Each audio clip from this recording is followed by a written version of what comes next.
Hello everyone, Professor Halsey here, back with Section 3-2, Class Interfaces.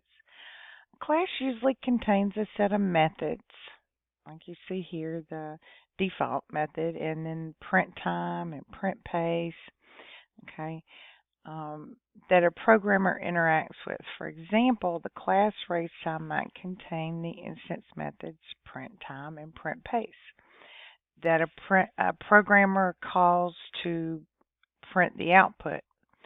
A class interface consists of the methods that a programmer calls to create, modify, or access a class instance.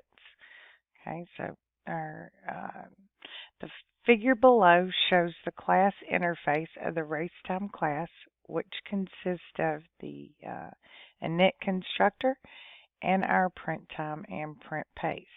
Right. There's no code in there for those, but they're showing us how we would set that up. Okay. A class may also contain methods used internally that a user of the class need not access. For example, consider if the racetime class contains a separate method difftime used by print time and print pace to find the total number of minutes to complete the race. A programmer using the racetime class does not need to use the difftime function directly, thus difftime does not need to be part of the class interface. Good practice is to prepend an underscore, put it in the beginning, and an example of that is right here, difftime. So that's what they're doing here, difftime. All right. Prepend an underscore to methods only used internally by a class. The underscore is a widely recognized convention, but otherwise has no special syntactic meaning. Meaning it's not a reserved character. We're just doing it to visually indicate for us that we shouldn't mess with that, or we don't need to mess with that. A programmer could still call the method. In other words, we could time1 dot underscore diff, and that would call that method. Thus, such usage should be unnecessary if the class interface is designed well. So, in other words, as a programmer, I won't need to call difftime because it gets called here when it needs to get called.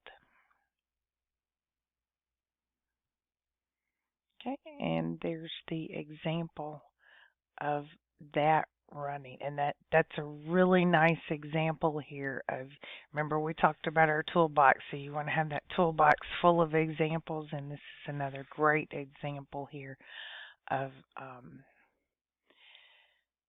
setting up those functions. And this one here is an internal function that's not used outside, or is not called by a programmer outside the function, or shouldn't need to be. Okay, here we're looking at information hiding, or what's commonly known as an abstract data type. And the two are not interchangeable, they're different concepts, but we're looking at those two concepts here to understand ways to contain data inside of a method that the outside user doesn't have to know about. And we call these internal methods or variables. All right. So an abstract data type, we've looked at data types. So when we add the word abstract, and it kind of means, or what it means is that we have a data type that's not like the others.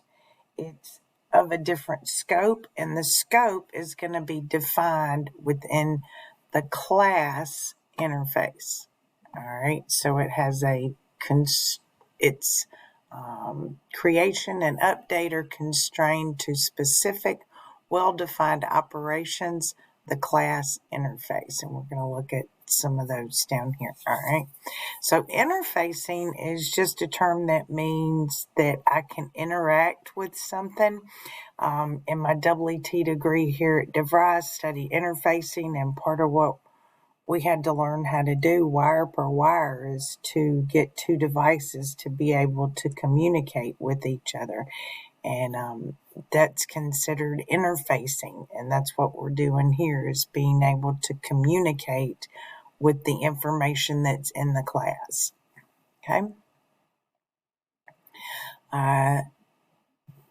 Programmers commonly refer to separating the interface from the implementation at internal methods and variables. The user of the object needs to know only the object's interface. So you don't need to know how it works, in other words.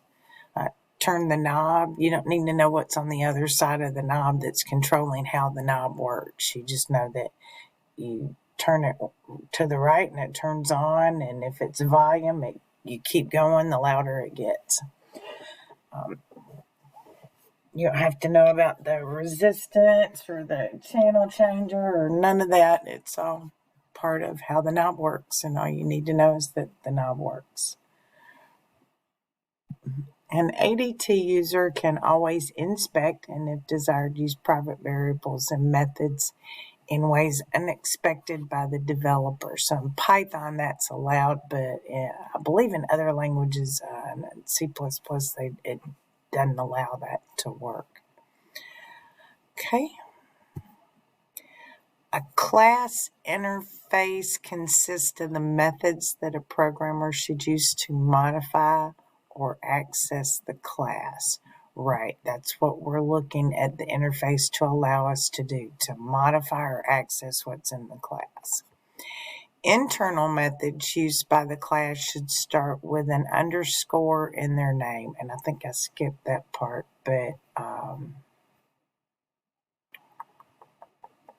yes. Internal methods cannot be called. It results in an error. That's false. It doesn't give you an error. You can call it. It's just not recommended.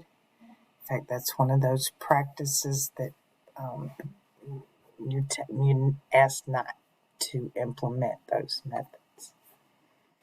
A well-designed class separates its interface from its implementation. All right, we had that right here. Programmers commonly refer to separating an object's interface from its implementation. The user of an object only needs to know the interface. I believe that's true, if I read that right.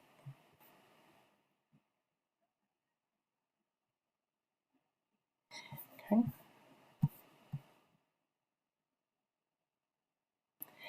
That was it for section 3.2.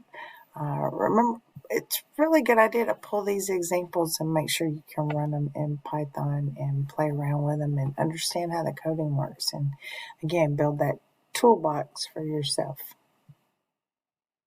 Thanks, and come back for part 3.